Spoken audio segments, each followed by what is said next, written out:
fim de semana de adaptações. Comércios da região já pensam nas mudanças que vão ter que fazer para atender a nova fase da quarentena a partir de segunda-feira. Hora de queimar o estoque. Para tentar diminuir os possíveis prejuízos com as novas restrições da fase vermelha, comerciantes já pensam em estender as promoções de janeiro. Transtornos da chuva. Ruas de vários bairros de Mogi das Cruzes ficaram alagadas com o temporal de hoje à tarde. É agora, no Diário TV.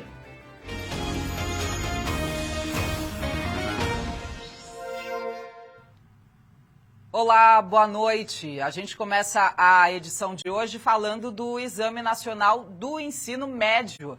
Amanhã tem a segunda prova do Enem, mais um dia de bastante ansiedade e expectativas para os candidatos. E em Mogi das Cruzes, os inscritos que pegarem os ônibus municipais vão ter transporte de graça. Quem traz mais detalhes para a gente desse benefício é a Débora Carvalho. Débora, seja muito bem-vinda. O que o estudante precisa, hein, para usar os ônibus sem precisar pagar a passagem? Muito boa noite para você.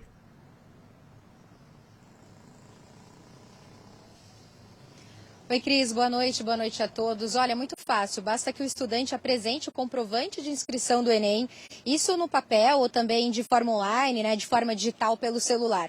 Aqui em Mogi das Cruzes serão 16 locais em que a segunda prova do Enem será aplicada. Para a gente saber se vai ter alguma mudança no trânsito, quais mudanças, a gente conversa agora com o Leandro Barcelos. Ele é diretor de transportes aqui da cidade. Leandro, boa noite. Quais mudanças terão aqui na cidade, né? Rua interditada, mudança no ônibus. Boa noite. Boa noite, Débora. Boa noite a todos. Primeiramente, desejar uma excelente prova amanhã para todos os participantes. Os 16 locais de exame, né, nacional de ensino médio, eles serão monitorados pelo trânsito e 5 deles terão interdições. Aqui na UMC, na área central, o Colégio Washington Luiz, no Firmino Ladeira, no Colégio Pedro Malozzi e também no Colégio Camilo, no Socorro. Leandro, além dessas interdições, né, quais outras mudanças? Bom, tem esse benefício, né, do estudante, mas quais outras mudanças no transporte público aqui da cidade? Para garantir que todos consigam chegar, né, ao Enem com segurança, com tranquilidade para fazerem uma boa prova, haverá um reforço na tabela de ônibus, que operará com a tabela de sábado, que é 30% maior do que um domingo normal, e a gratuidade, né? O benefício da gratuidade a todos os participantes do Enem. Então, qual que é a orientação para quem precisa do transporte público aqui na cidade? Orientação geral, né, para os participantes do Enem é que eles programem a saída deles de casa com uma certa antecedência. Esta gratuidade vigorará das 9 às 13 e das 18 às 20 horas. Tá certo, então, Leandro, muito obrigada, viu, pelas informações. Bom. Olha, uma outra informação para quem precisa do ônibus da EMTU, além da fiscalização, a EMTU também vai ter um ônibus a mais da linha 311, que faz o trajeto Salesópolis-Mogi das Cruzes. Esse ônibus sai de lá de Salesópolis às 10 horas da manhã. E a linha 394, que faz Biritiba-Mirim Mogi das Cruzes, também ganha um ônibus a mais, saindo da cidade às 9 horas e 30 minutos da manhã. Bom, agora a gente muda de assunto para falar sobre as mudanças também a partir de segunda-feira, né? Mudança retrocedendo a região aqui do Alto Tietê para a fase laranja, com restrições da fase vermelha. Você veja na reportagem agora. Mesmo fazendo parte de serviços essenciais, as padarias também vão ter que se adaptar às restrições a partir de segunda-feira. Nessa em Mogi das Cruzes, o planejamento com as novas mudanças já começou. E isso pode incluir no quadro de funcionários também. Dessa vez eu não sei como vai ser, mas a gente já está pensando, a gente já está avaliando como que a gente vai fazer para diminuir carga horária ou então remanejar horário. Na última sexta-feira, o governo do estado reclassificou todo o Alto Tietê para a fase laranja do Plano São Paulo. E ainda com restrições da vermelha à noite, em dias úteis e durante os finais de semana e feriados. Pelas regras anunciadas pelo governo do estado, os estabelecimentos podem funcionar de segunda a sexta-feira durante 8 horas por dia, 2 a menos do que atualmente. Além disso, com limitação de atendimento até às 8 horas da noite e com restrição de 40% da capacidade. Das 8 horas da noite até às 6 horas da manhã, só podem funcionar atividades essenciais ou serviços de delivery. Tem cliente que concorda com a restrição. No mínimo prudente, né? A gente está vendo que está subindo os casos as UTIs estão ficando cheias, então a gente precisa ter consciência de que tem que fazer alguma coisa. Jovens, principalmente, não estão respeitando, né? A gente sabe que é um pouco chato para os comerciantes, mas como as pessoas não estão respeitando, eu acho que tem que ser um pouco mais firme. E tem quem não acha necessário. Se começar a fechar, vai ser ruim para o comércio, né? E o Brasil acaba quebrando. Então, eu acho melhor, estender o horário para que as pessoas não fique todo mundo, compre tudo no mesmo horário. Nesse restaurante no distrito de César de Souza, a ideia é apostar nas promoções, já que a proprietária acredita que vai ter prejuízos. Para estar aumentando o fluxo do delivery, né? Vou colocar promoção de lanche, pizzas e esfirras para conseguir atender meu cliente na casa dele, porque devido não estar aberto aqui vai cair bastante o movimento, né? E olha, a fase laranja prevê ainda a proibição de atendimento presencial em bares. As mudanças vão valer de segunda-feira até o dia 7 de fevereiro. E para falar sobre essa regressão de fase no plano de retomada, a gente conversa agora ao vivo com Walterli Martinez, que é presidente do Sindicato do Comércio Varejista de Mogi das Cruzes e região, o Sincomércio. Walterli, muito bem-vindo. Gostaria de saber se existe alguma estratégia aí do sindicato para tentar ajudar os comerciantes a não ficarem ainda mais com prejuízos do que já tiveram agora. Muito boa noite para você.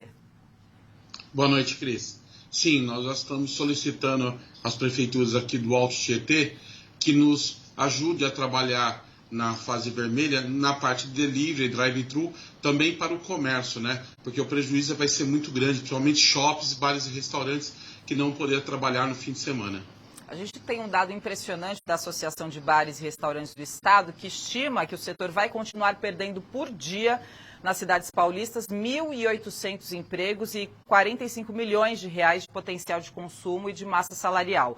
Aqui na região, Walterli, quais os impactos previstos para esse setor, tendo em vista, sobretudo, essa proibição que eu acabei de falar, de atendimento presencial em bares, em todos os dias, e a partir das 8 da noite aos fins de semana também em restaurantes? Então, nós tivemos um levantamento aqui, fizemos uma reunião com os bares e restaurantes. Pode ser prejudicado mais de 2.000 funcionários que trabalham diretamente aos bares e restaurantes, né? Principalmente restaurantes que não vão poder mais atender, como você anunciou com as padarias, casos de padarias também. Então, nossa preocupação é muito grande, porque isso influi no comércio também, né? Cai o rendimento das vendas do comércio, que já vem baixa por causa da pandemia. Tem outros setores envolvidos aí com a redução de 40% da capacidade, também com a restrição, né, até às 8 da noite e aos finais de semana, só serviços essenciais. A avaliação do sindicato sobre a data de duração disso, 7 de fevereiro, qual é? É muito prejudicial, né? Porque a gente vê que se você analisar os fatos, como vem anunciado muito pela imprensa, a maioria dos casos de aumento do Covid é pelos clandestinos, né? E isso vai trazer um grande transtorno para aqueles comércios que têm trabalhando totalmente na sua legislação. Tem o seu CNPJ, paga conta, segue todos os procedimentos da vigilância sanitária. E isso traz um prejuízo enorme nessas últimas 2 semanas. Shopping, a gente já imagina a situação grave que vai viver os shoppings, que a sua maior venda é no final de semana, né? Então nós estamos muito preocupados, porque isso vai gerar um transtorno muito na nossa região. Além das vendas, com o anúncio ontem e a mudança já para segunda, tem a questão do toque, né? Adaptação aí dos lojistas que podem já ter feito encomendas visando continuar na fase de flexibilização, né, Walterli? Sim, a gente estava muito preocupado com isso, até pelos anúncios posteriores. Nós soltamos aviso, conversamos com vários estoquistas para não manter o seu estoque muito elevado, porque a possibilidade de ir até uma fase vermelha estava cogitada para a nossa região. Do pior veio o mínimo, né, na fase laranja. Mesmo assim, esses setores, como eu tinha anunciado, eles vão ser muito prejudicados e o custo operacional disso vai ser grande para a nossa região. Em relação ao cumprimento dos protocolos de segurança, Walterli, como o sindicato faz o acompanhamento disso? Nós trabalhamos muito muito incentivamente em passar os protocolos e incentivar que os comerciantes utilizam todos os protocolos, porque a gente não puder. Se você visitar qualquer loja, qualquer comércio, restaurante, você pode ter certeza que eles estão seguindo em 100% tudo que nós pedimos e que decreta a lei. E temos consciência muito grande porque poderia acontecer isso, e nós reforçamos semanalmente que eles mantenham essa determinação. Agora, números aí do sindicato, gostaria de saber se você tem algum levantamento do número de estabelecimentos autuados e também dos fechados, em definitivo, por conta aí dessa crise. Olha, no Alto Tietê até o momento nós vimos aqui uns dados meio parecidos, mas hoje está em torno de 4.500 empresas que foram encerradas, mais de 6 mil empregos que não voltarão, com certeza, aí nos próximos 2 anos, até a gente poder retomar efetivamente a retomada da economia com um pouco mais de segurança, porque os decretos não batem muito e o comerciante fica instável em fazer contratações. Nós estamos com um problema muito grave com isso.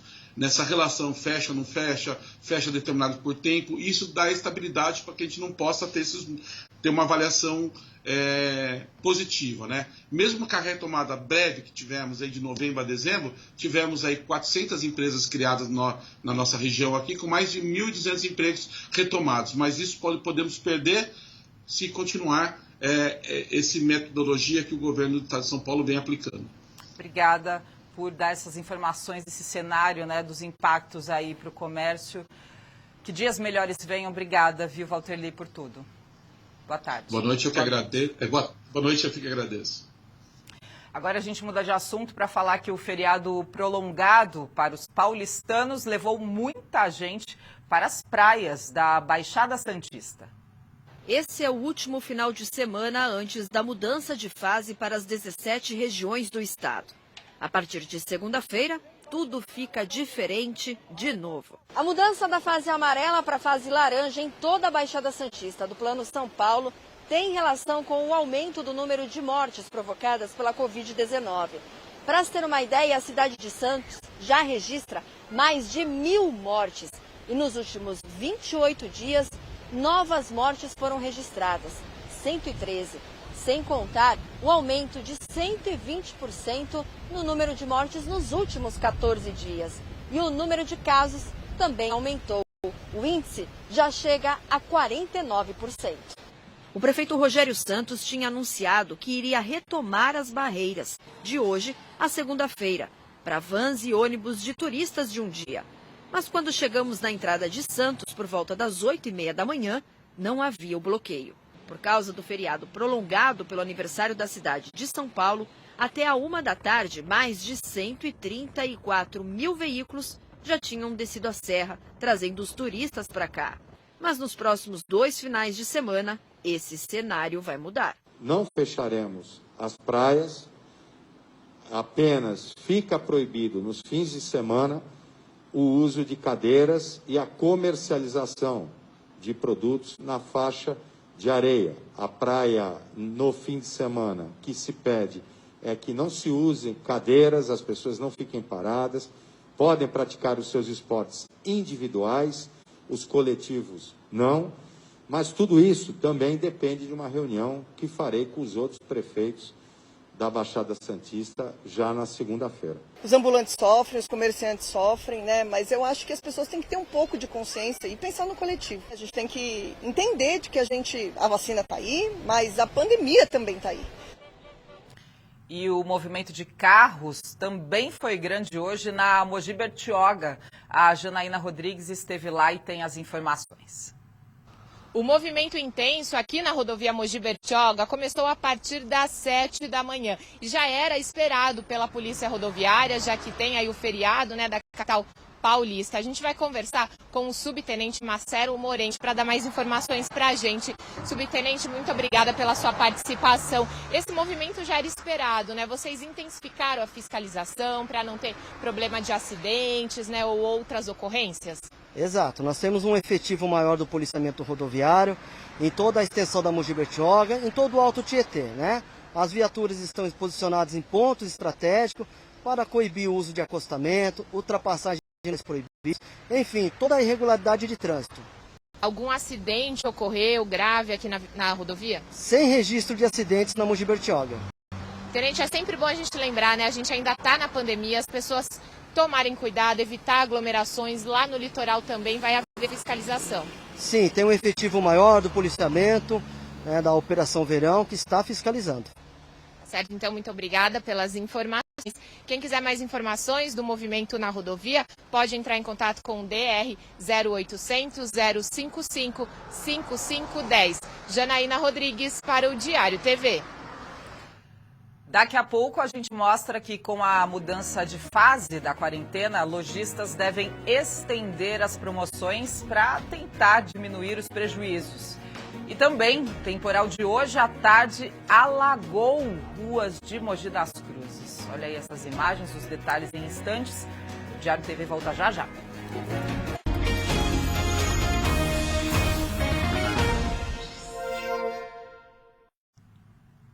Morreu ontem à noite o ex-secretário de Cultura de Ferraz de Vasconcelos, Hélio Tonalesi. O corpo do ex-secretário foi encontrado em casa. Segundo a família, o SAMU atestou morte natural. Hélio Tonalesi era radialista e chegou a atuar em várias rádios. Tem livros de poesia publicados e já participou de coletâneas também de poesia lançadas nas bienais de São Paulo, Rio de Janeiro e Minas Gerais. Na vida pública, já foi secretário de Cultura de Ferraz em algumas gestões, sendo a última de 2016 a 2020. Ele era divorciado e deixa 2 filhos. Ainda não foi definido o local do velório do ex-secretário, só o do enterro, que vai ser amanhã de manhã no cemitério Parque do Cambiri, em Ferraz. E depois de uma manhã de sol, o tempo fechou à tarde, mas olha, a presença de uma grande massa de ar seco sobre o nordeste do Brasil ainda dificulta a permanência de grandes áreas de instabilidade. E na comparação com hoje, o tempo não muda muito no Alto Tietê amanhã. Confira agora na previsão.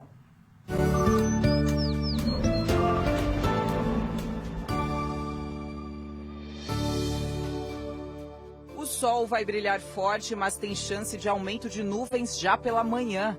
A chance de pancadas de chuva à tarde e à noite para este domingo é de 90%. E a quantidade prevista não é muita, entre 8 e 13 milímetros. As temperaturas máximas podem atingir 30 a 32 graus e as mínimas devem ficar entre 18 e 20 graus. E a chuva forte de hoje à tarde alagou várias ruas de Mogi das Cruzes. No começo da tarde, essa era a situação da Praça da Bandeira. As ruas no entorno ficaram completamente alagadas. O Nathan Lira, repórter do G1, fez essas imagens da rodovia Mogi Dutra. Dá para ver a água suja cobrindo uma das pistas. No bairro da Ponte Grande, a Giovana dos Santos e a Cristina Requena registraram a situação da rua João de Pina. A Rosa Souza é moradora do distrito de Jundiapeba e fez essas imagens da rua Cecília da Rocha, coberta pela água, que, como a gente vê aí, subiu bastante. Um transtorno para os moradores. E de acordo com a gente viu aí nas imagens, foram registrados pontos de acúmulo de água no distrito de Jundiapeba, em rua da Ponte Grande e no trecho inicial da Mogi Dutra também. Na Praça das Bandeiras, a sirene preventiva foi acionada, mas não houve ocorrências. Depois que a água escoar totalmente, as equipes de limpeza pública vão fazer o trabalho de manutenção urbana. A Justiça concedeu uma liminar ao Sindicato do Comércio Varejista de Automóveis Usados para que a alíquota do ICMS cobrado na venda de carros desse segmento volte a ser de 1,8%. Desde o dia 15, o governo do estado determinou a alíquota de 5,53%. O juiz Luiz Manuel Fonseca Pires acatou o pedido de tutela antecipada do Sindialto para que haja revogação da medida considerada abusiva pelo sindicato. A Secretaria da Fazenda do Estado foi intimada ainda a prestar informações no prazo de 10 dias. Essa decisão cabe recurso e a Secretaria informou que ainda não foi notificada e, assim que for, vai tomar as providências cabíveis. Informou ainda que o mercado de veículos foi beneficiado por quase 30 anos com renúncias fiscais e que a medida foi feita em caráter emergencial e temporário, de até 24 meses, para cobrir o impacto orçamentário causado pela pandemia. Agora a gente fala das liquidações do comércio em janeiro, esperadas por muitos consumidores, que estão espalhadas pelas lojas de Suzano com descontos generosos. E sem poder vender pelos próximos 2 finais de semana por causa da fase amarela, o período de preços baixos deve ser mais longo. Este é mesmo o mês das promoções. As vitrines e as prateleiras das lojas encontra vários itens mais baratos para atrair os clientes. E foi por causa da chance de economizar que o Ricardo foi às compras. Na primeira loja que eu entrei, eu já vi diferença em relação a dezembro. Preços baratos. Exatamente. Então compensa, o bolso agradece. Compensa, sem dúvida. Nesta loja de roupas masculinas na região central de Suzano, eles capricham no atendimento e baixam os preços para vender mais em janeiro. Nós fizemos mais promoções e eu acredito que não só esse ano, mas todos os anos o diferencial é o atendimento com o cliente, né? Então a gente enfatizando mais o atendimento dos vendedores para o cliente e colocando mais promoções na loja, assim, para o cliente querer olhar e se interessar mesmo para comprar. Em um período de pandemia e com as restrições impostas pelo Plano São Paulo, as promoções são a aposta para terminar com o estoque da coleção passada. Nesta outra loja, também no centro de Suzano, calçados e roupas para todas as idades entraram em liquidação. Como a gente sabia que a demanda de público seria menos, a gente fizemos mais promoção, fizemos para todos os setores, feminino, masculino e infantil, para atrair mais clientes para a loja, porque a queda foi bem mais esse ano.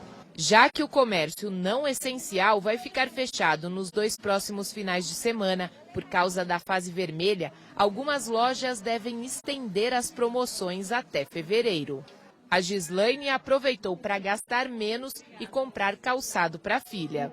Não usa muito tempo, né? Então, barato é mais para usar mais pro dia a dia mesmo, né? Que usa bastante, né? Aí não compensa comprar muito caro também. O Diário TV termina aqui. Obrigada pela companhia. Uma boa noite para você e um ótimo domingo.